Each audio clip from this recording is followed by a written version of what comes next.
ஒருத்தர கூட விடாதீங்கடா. எங்க இருந்தாலும் கண்டுபிடிச்சு தூங்குடா.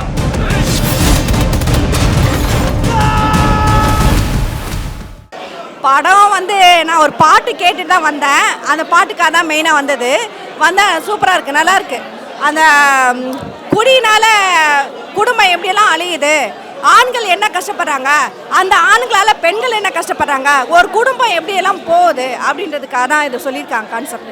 எல்லாம் அவங்கவுங்க பங்களிப்பு நல்லா பண்ணியிருக்காங்க. குயிலியோட அப்பாவும் குயிலியோட கணவரும் இந்த குடியினால் அழிஞ்சிடுறாங்க. அப்போ அவங்கள எந்த அளவுக்கு பாதிக்குது.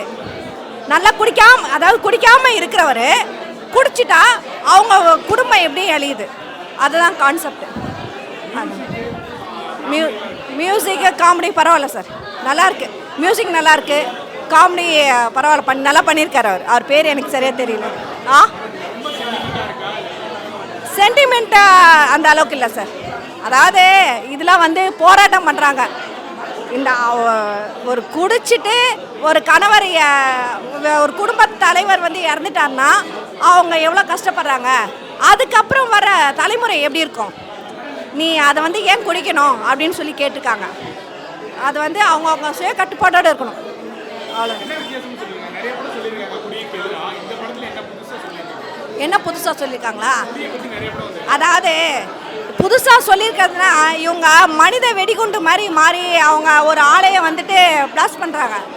விஷயம் என்னென்னா, எந்த ஒரு முடிவுக்கும் தற்கொலை ஒரு தீர்வாகாது, சரிங்களா? அவங்க வந்துட்டு இன்னும் இருந்து போராட்டம் பண்ணி அவங்க ஜெயிக்கிற மாதிரி இருந்தால் நல்லா இருந்திருக்கும்.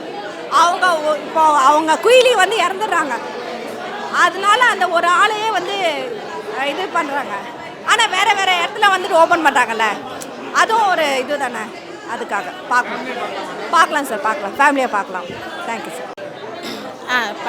படம் வந்து ரொம்ப நல்லா இருக்குங்க. குயிலின்ற படம் வந்து இப்போ தான் பார்த்தேன். ரொம்ப ரொம்ப ரொம்ப அருமையாக இருக்குது. எல்லா கேரக்டருமே ரொம்ப நல்லா பண்ணியிருக்காங்க. டைரக்ஷன் நல்லா பண்ணியிருக்காங்க. ப்ரொடியூசரு கலெக்டராக பண்ணியிருக்கிறது ரொம்ப ரொம்ப சந்தோஷமாக இருந்துச்சு. அவருக்கு ஆப்டாக இருந்துச்சு, அந்த கேரக்டர் வந்து அவருக்கு ஆப்டாக இருந்துச்சு. என்ன நாங்கள் எதிர்பார்க்குற மாதிரி எப்பயும் போல் யூஸ்வலாக ஒரு கலெக்டர் வந்தோடனே வீட்டுக்கு வருவார், அம்மா ஹாப்பியாக இருப்பாங்க, அது இல்லாமல் அதில் ட்விஸ்ட் வச்சுருக்காங்க. பார்த்தா வேறு மாதிரி இருந்துச்சு. அதனால் அதுவும் ரொம்ப ஷாக்காக இருந்துச்சு. என்னடா பையன் அப்படி பண்ணிட்டாரு அப்படின்னு ஒரு கோவம் இருந்துச்சு, அந்த கலெக்டர் மேலே கோவம் இருந்துச்சு. ரொம்ப நல்லா இருந்துச்சுங்க. கதை எப்பயும் பார்த்த கதை தான், ஆனால் கொஞ்சம் மாற்றம். அதான் சொல்ல ட்விஸ்ட் இருந்துச்சு, பார்த்தீங்களா? ட்விஸ்ட் வந்துச்சு. ஏன்னா எப்பயும் போல் மகன் வந்து அம்மாக்காக போராடுவார். ஆனால் சத்தியமாக இந்த மாதிரி கிளைமேக்ஸை நான் வந்து எதிர்பார்க்கல. கிளைமேக்ஸ்ன்றதும் நடுவுலையே எதிர்பார்க்கல. அம்மாக்காக பையன் வந்து ஹெல்ப் பண்ணுவார், பார்த்தா அவர் அங்கிட்டு போயிட்டார். அது வந்து ரொம்ப வித்தியாசமாக இருந்துச்சு, ஷாக்காக இருந்துச்சு, கோவமாக இருந்துச்சு. பாட்டு ரொம்ப நல்லா இருந்துச்சு, அந்த காமெடி ரொம்ப நல்லா இருந்துச்சு. பாட்டு ரொம்ப நல்லா இருந்துச்சுங்க. அந்த குடிக்காக அந்த பாட்டு ரொம்ப நல்லா இருந்துச்சு. ரெண்டாவது அந்த லவ் சாங் ரொம்ப நல்லா இருந்துச்சு. யதார்த்தமாக மேக்கப்பு மொத்தத்தில் நம்ம ப்ரொடியூசரும் மேக்கப் மேலே வைக்கலைங்க. அது ரொம்ப ரொம்ப சந்தோஷமாக இருந்துச்சு. இயற்கையாக ரொம்ப அழகாக காமிச்சிருந்தாங்க. அந்த கலரு அதெல்லாம் ரொம்ப அழகாக காமிச்சிருந்தாங்க. மெசேஜ் என்ன, கொஞ்சம் கண்ட்ரோல் பண்ணிக்கோங்க ப்ளீஸ். எல்லோரும் கொஞ்சம் அவாய்ட் பண்ண முடியாது இந்த கட்டத்துக்கு. நீங்கள் சொன்ன மாதிரி எல்லா கம்பெனிலையுமே கெட் டுகெதர் வைக்கிறாங்க, அதை வைக்கிறாங்க, இது வைக்கிறாங்க, போயிட்டுருக்கு. கொஞ்சம் குறைச்சிட்டா நல்லாயிருக்கும். நன்றி, வணக்கம். சமையரிச்சு தம்பி. இல்லை பார்த்தீங்கன்னா நிறைய பேர் பார்த்து திருந்தலான்னு நினைக்கிறேன், சரியா? குடிக்கு அடிமையாக இருக்கிறவங்க, வீட்டை பொண்டாட்டியை கொடுமைப்படுத்துகிறவங்க, இந்த குடினால குடும்பத்தை விட்டு போயிருக்கிறவங்க, அவங்கெல்லாம் பார்த்தாங்கன்னா கொஞ்சம் திருந்துவாங்கன்னு நினைக்கிறேன். ஆனால் திருந்தனா நல்லாயிருக்கும். அங்கே ரியலாக நடக்கிறது இங்கே உலகத்தில் ரியலாக நடந்தால் ரொம்ப நல்லாயிருக்கும். தினம் சித்திரவதைப்படுறவங்களாம் இப்போ வெளியே வந்து நல்லா இருப்பாங்க. பெண்களால் பார்க்க வேண்டியதாங்க சார். இதெல்லாம் பார்த்தா தான் அவங்களுக்கு அடுத்து என்ன பண்ண முடியுன்றதே ஒரு இது வரும். அது பெண்கள் குடிக்கிறாங்கன்னா அது அத்தனை பேரும் சொல்ல முடியாது, எல்லாரும் சொல்ல முடியாது, குறிப்பிட்டா எல்லாரும் சொல்ல முடியாது. நம்ம மோசமாக போயிட்டுருக்குன்னா அதுக்கு நம்ம தான் காரணம், சரிங்களா? நம்ம தான் காரணம். எப்படின்னா நம்மளை யாரும் வந்து கம்பல் பண்ணுறதில்ல, சரிங்களா? அது நம்ம கையில் தான் இருக்கும், குடிக்கிறது குடிக்காமல் இருக்கிறது, சரிங்களா? அதனால் வந்து எல்லோரும் திருந்தணும்னு நினைக்கிறேன். இதை பார்த்தா ஜென்ஸும் மாறலாம், குடிக்கிறவங்க லேடிஸும் மாறலாம். நீங்கள் சொல்கிற மாதிரி மாறணுன்ற அங்கே நடக்கிறது ரியலாக நடந்தால் ரொம்ப நல்லாயிருக்குங்க சார். நல்லா செம்மையாக இருந்துச்சு. அவங்க மேடமோட ஆக்டர் அவங்க எல்லாம் செம்மையாக இருந்துச்சு. ஃபேமிலி பார்க்கலாம்.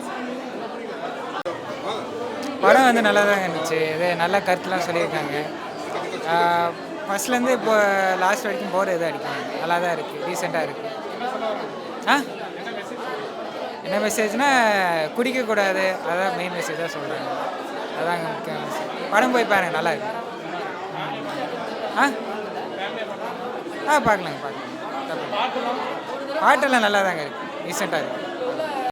சாரி, நல்ல ஒரு ஃபீல் குடான மூவின்னு கூட சொல்லலாம். ஒரு மேபி சோஷியல் மெசேஜ் தர மாதிரி நல்லா இருந்தது. த வே தே டுக் தி டயலாக்ஸ் அதெல்லாம் நல்லா எடுத்துக்கலாம். த வே மியூசிக் ஆல்சோ, மியூசிக் ஸ்க்ரீன் ப்ளேலாம் நல்லா இருந்தது.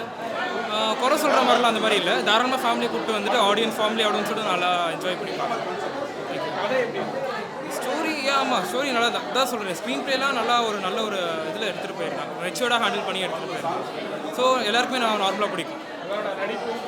Acting was very good. Yes, நம்ம லிஸி ஆண்டனி மேமோட ஆக்டிங் எக்ஸப்டா எல்லாருமே இருந்தவங்க எல்லாரோட ஆக்டிங்கும் மார்வலஸ். எதுவும் குறை சொல்கிற மாதிரிலாம் அமேசிங். எல்லாம் சாங்ஸ்லேருந்து எல்லாமே எவ்ரிதிங் வாஸ் ஃபைன்.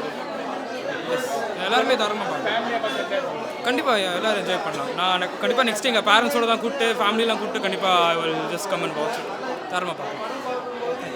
எல்லாருக்கும் வணக்கம். நான் லிஸி ஆண்டனி. என்னோடய படம் குயிலி இப்போ ரிலீஸ் ஆகிருக்கு.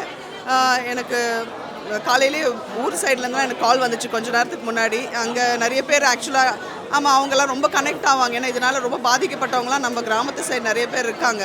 ஸோ நிறைய பேர் இதை பார்த்துட்டு அழுதாங்க அப்படின்லாம் சொல்லி எனக்கு கால்ஸ் வந்தது. ரொம்ப ஓவர்வெல்மிங்காக இருக்குது. அதாவது நான் நினைக்கிறேன் சினிமா மட்டும்தான் இந்த அளவுக்கு போய் எல்லாரையும் ரீச் பண்ண முடியும், டச் பண்ண முடியும்னு நினைக்கிறேன். ஸோ ரொம்ப சந்தோஷமாக இருக்குது. இப்போயும் தேட்டரில் பார்த்துட்டு வந்திருக்கேன். ஸோ வெளில வரும்போது எல்லோரும் குயிலி நீங்களா அப்படிங்கிற மாதிரி பேசினப்போ எனக்கு ரொம்ப சந்தோஷமாக இருக்குது. ரொம்ப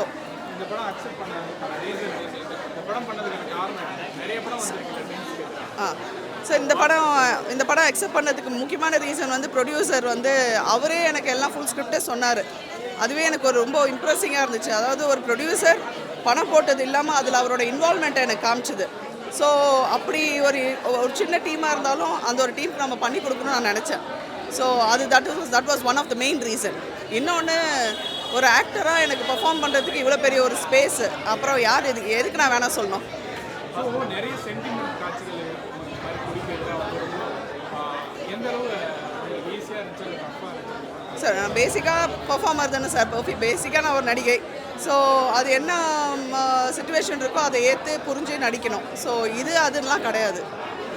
டேரக்டர் வந்து எதிர்பார்க்குறது எவ்வளோ பர்ஃபார்ம் பண்ணாலும் அவங்க வீட்டு வச்சுருப்பாங்க. உங்களுக்கு எந்த அளவுக்கு ஈஸியாக இருந்துச்சு? உண்மையை சொல்லணும்னா இந்த படத்தில் டேரக்டர் வந்து என்கிட்டயே வரல. அவர் என்னை டேரக்டே பண்ணலை. அவர் அசோசியேட் வச்சு தான் என்னை டேரக்ட் பண்ணார். ஏன்னா அவருக்கு அந்த அளவுக்கு என் மேலே ஒரு பயம் கலந்த மரியாதைன்னு சொல்கிறாரு. எனக்கு தெரியல அவருக்கு பேசிக்காக அவர் என்னோட பெரிய ஃபேனு. அதை தான் அவர் சொன்னார். ஸோ அந்த ரொம்ப மரியாதைனால அவர் வந்து நீங்கள் பண்ணிடுவீங்கன்ட்டு தள்ளியே நின்றார். ஸோ எனக்கு ஃபுல் ஸ்பேஸ் இருந்தது. யா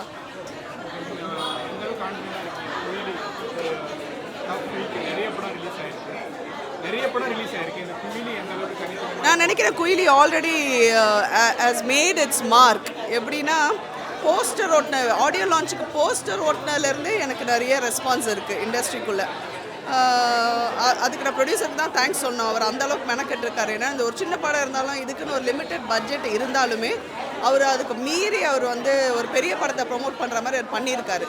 ஸோ நல்ல படங்கள் நிற்கும், எப்படி இருந்தாலும் பார்ப்பாங்க. ஸோ 11 படம் இன்றைக்கி ரிலீஸ் ஆகிருக்குன்னு கேள்விப்பட்டேன். அதுக்கு நடுவில் குயிலியும் கூட சேர்ந்து எல்லா படமும் வெற்றி அடையணும்னு நான் வேண்டிக்கிறேன். கண்டிப்பாக ஃபேமிலியோடு வந்து பார்க்க வேண்டிய படம் இது.